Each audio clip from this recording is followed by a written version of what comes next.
Dan, a 40-year-old man with blonde hair and blue eyes, is sitting at a table with his wife, Ellen, a brunette.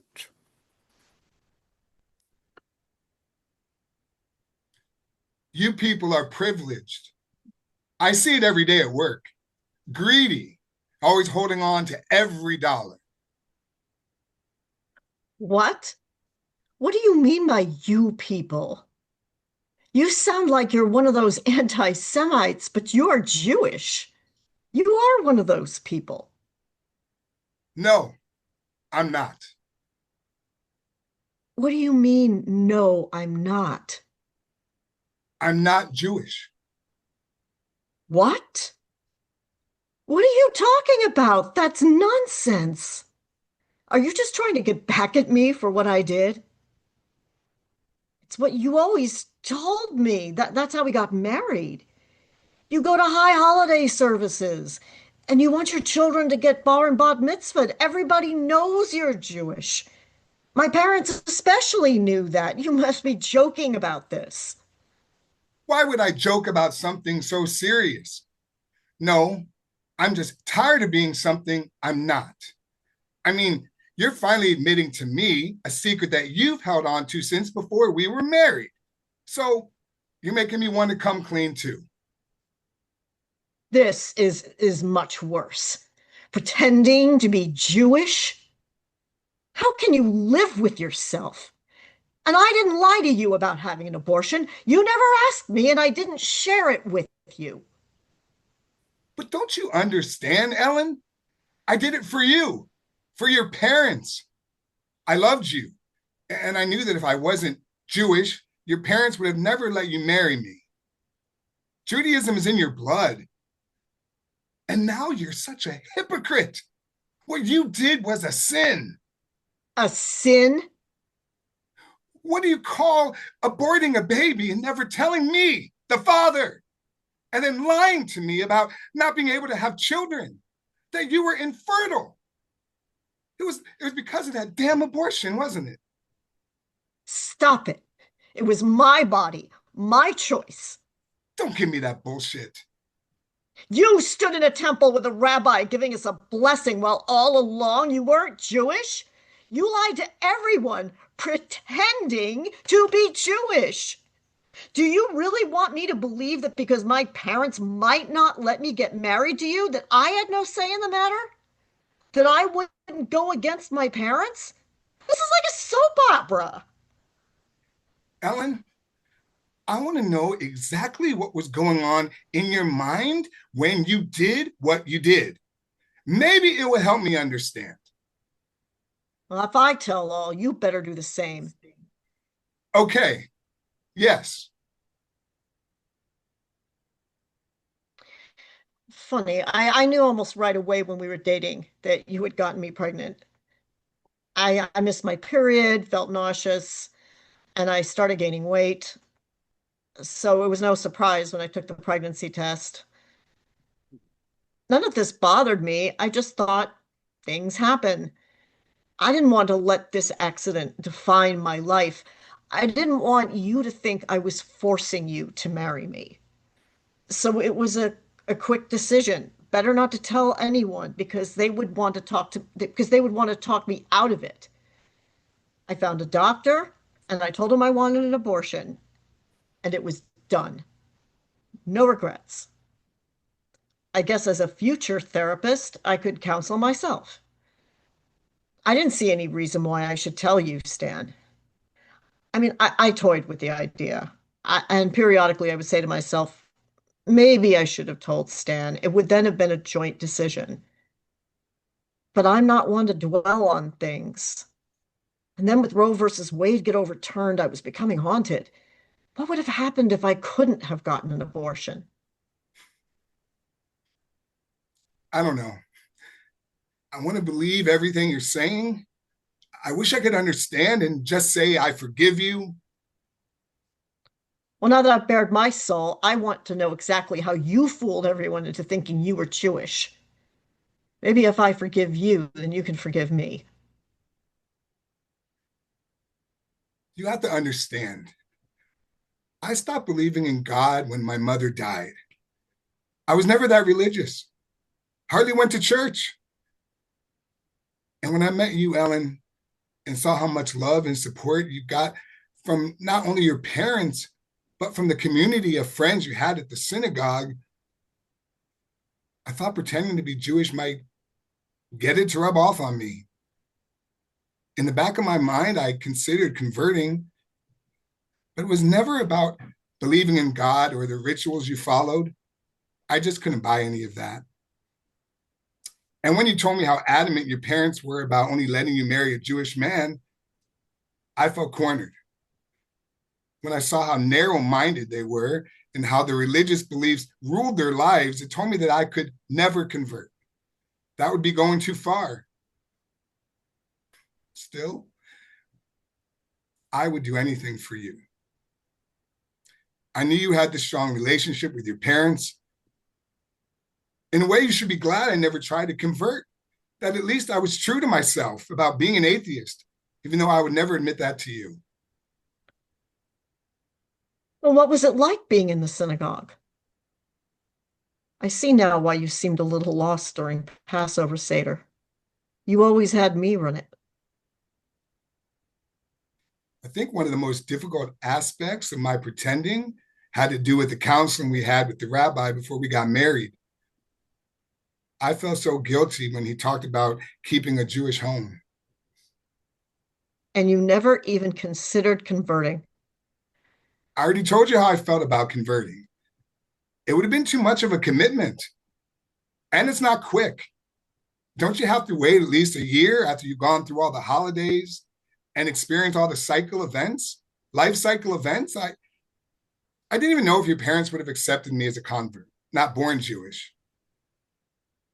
I heard rumblings at the synagogue that scared me. Things like, well, he's not really Jewish. In my mind, whoever said that isn't truly Jewish themselves. They're closed-minded.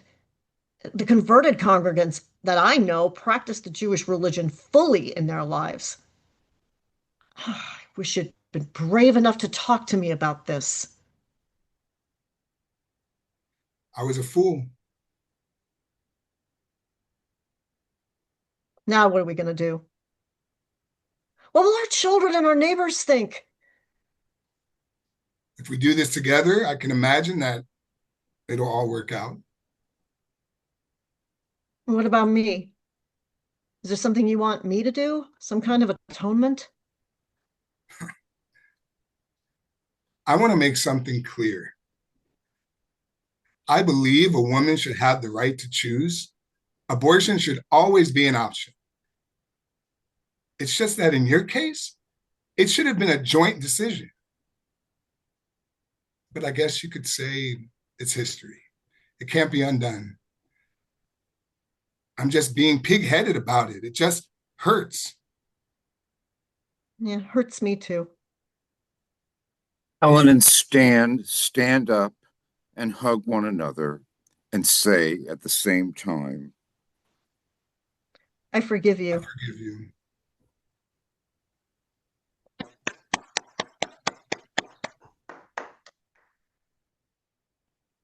I really was impressed with the way Mary and Todd handled those roles. Got, they dug deep into those characters way beyond what I'd written. And so I found that I was very impressed, pleasantly Yeah, I was surprised. trying to find a way to link into it as not being Jewish. So I imagined it as if I played it from the perspective as if I found out he wasn't really a man. If it said, Mhm. "Oh," I was thinking, like, what if he told me I've been a woman all along, and the shock and how that would make me feel. And I thought, okay, I'm going to play it with that because then that would be something that maybe I could relate to more, and that really helped the performance. I could see that. Yeah, I do have and a question about the opening of the play, because it opens with an attack on the husband to the wife, a generalized attack about the yeah, Jewish people. And I didn't know what that had to do with the play itself. He just starts saying, you are all money grubbing or Right. Yeah. Because it's from a longer piece, but I wanted to get to the I wanted to get you involved immediately. Yeah, you're right. So it is sort of startling because you don't know what's come before. So does that answer your question, Lisa, or maybe Michelle. Michelle?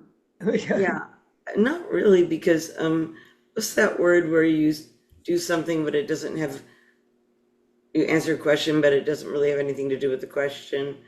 Um, I know what you mean. I know what you mean. It's like not, it's not the word gratuitous, but it's like for, I mean, for the sake of a 10-minute play, why would it have had to start with him attacking his own wife and as part of a repeating, culture of people that were also right, and money grubbing and repeating such a horrible, stereotype yeah, of stereotype. Jewish Yeah. people. I didn't understand why would it have to start with that, as opposed to him finally just breaking down and saying, you know what, I have to tell you, I'm not really Jewish. But see, I like, particularly, I tried to do that in my own writing, is to start a story, basically with the audience questioning what happened before. As long as by the end of the play, you're given the answer, to me, you shouldn't have to deliver everything to the audience in that first minute. Oh no, I think that's my only valid. problem with it is that instead of linger on the first of all, you're not Jewish, what?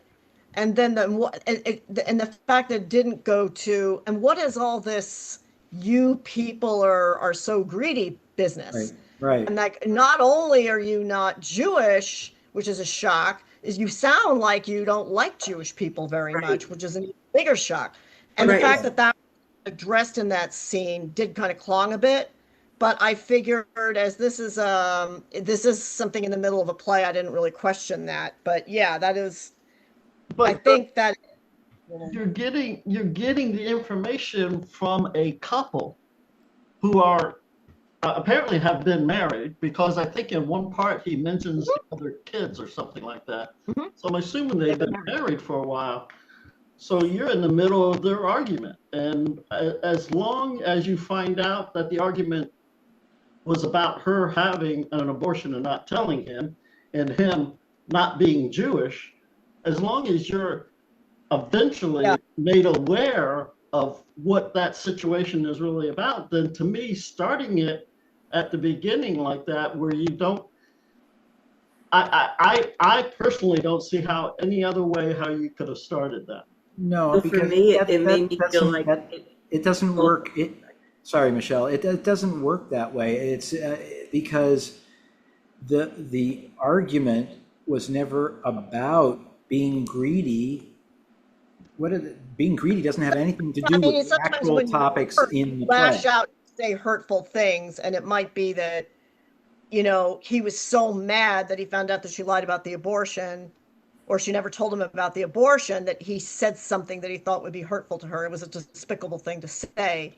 But I mean, that it became an anti-Semitic comment, and it deterred me from hearing the actual storyline, because it was like saying something like all gay people are this, and it was like what what was that about by throwing that in? And then you're suddenly going, horror of horrors, why is that being thrown out there? What did that have to do with the personal pain of the person? And then that also got brought up in the play about the people who convert gave him a hard time, or whispered about him.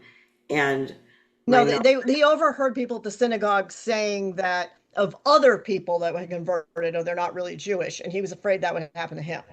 Hmm. And yeah, that does happen in some synagogues. and I've well, my experience with people who have converted have been treated even better because of how hard they've worked to understand the culture, and the culture is a non-proselytizing culture. So you have to basically rap on the door 3 times to a rabbi, and they'll say 3 times no. Yeah, and it will always depend on the congregants. And there will always be some congregants who are not accepting. And there will always be congregants who are accepting. It's just that's the way life is everywhere.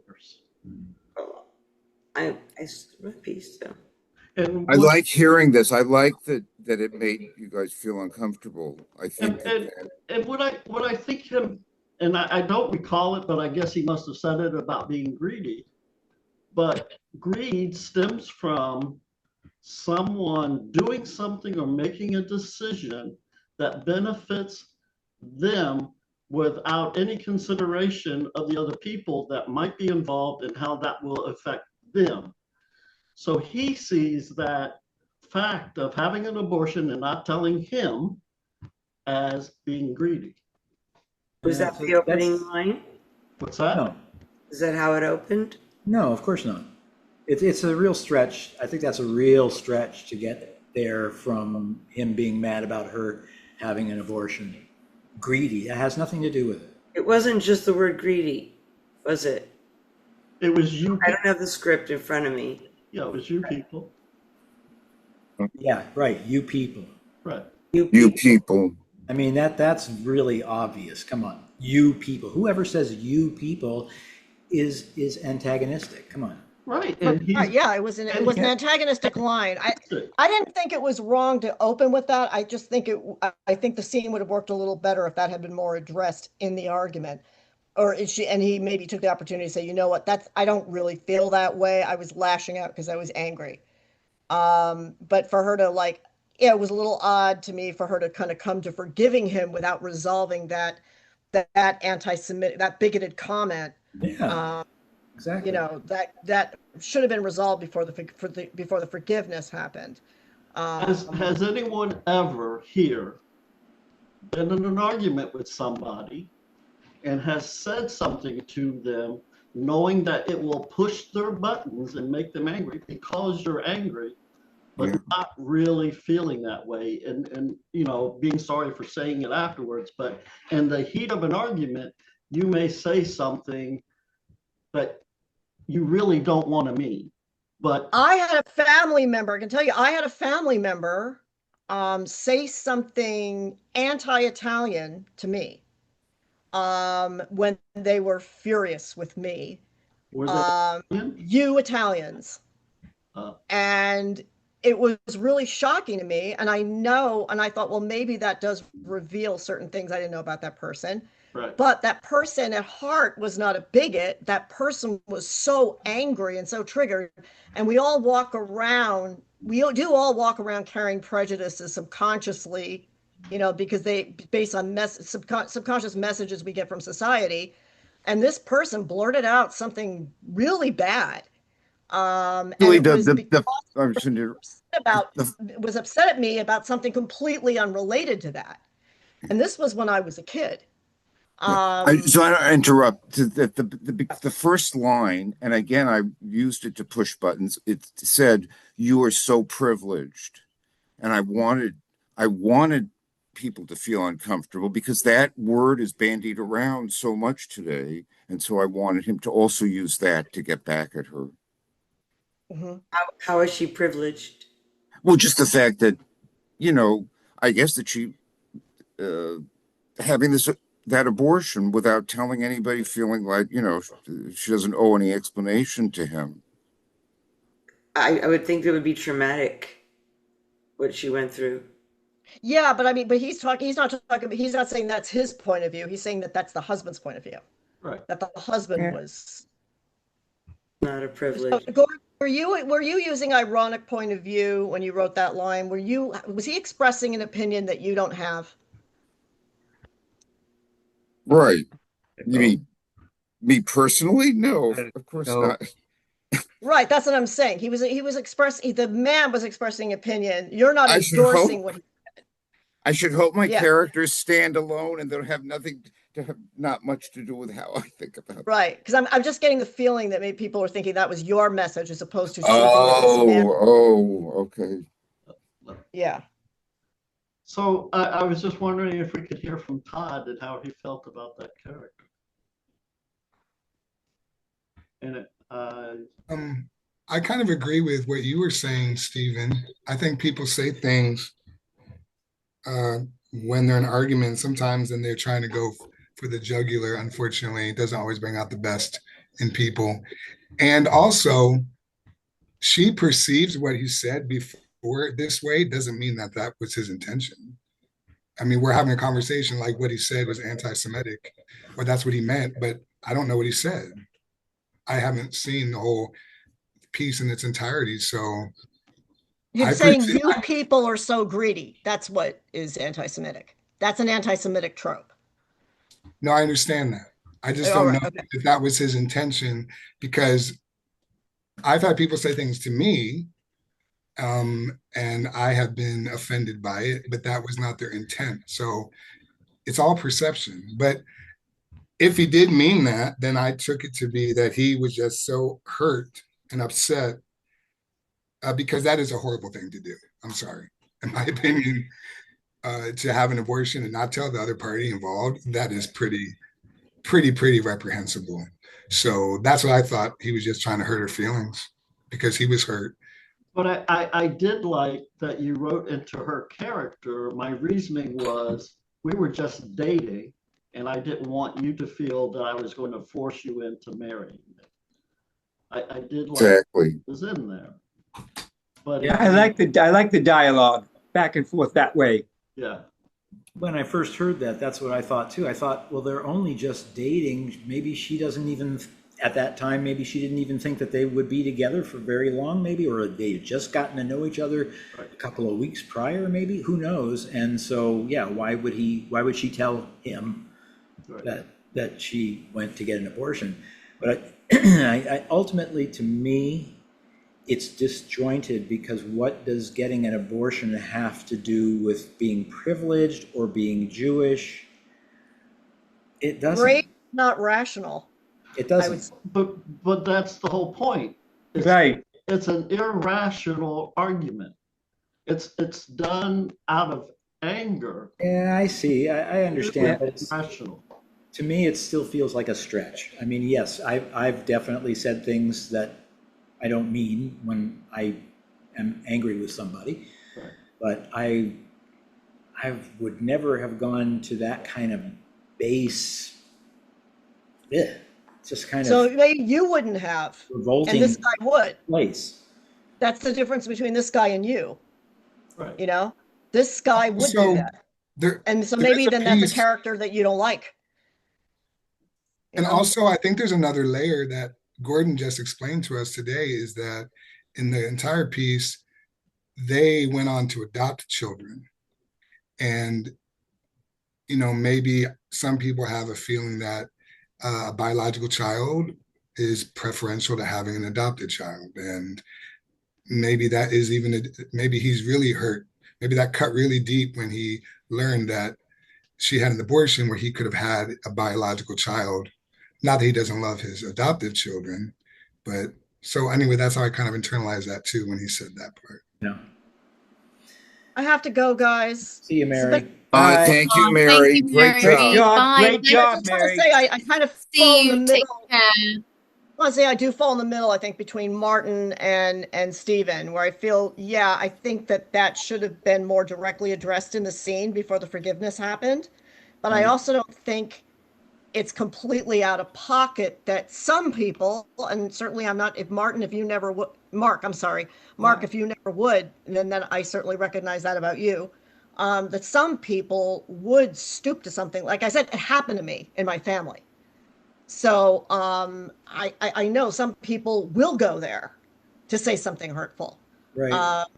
because they're so angry they're not thinking clearly, and they'll say anything. Well, I So- even thought that perhaps Todd's character said that because he's, for whatever reason, down deep, it's all of a sudden coming up that he's feeling so guilty about never telling her his wife that he was not Jewish, and maybe he made that slur to bring out the Judaism question. I don't know. It could be, but it's still hard. It's hard to see that.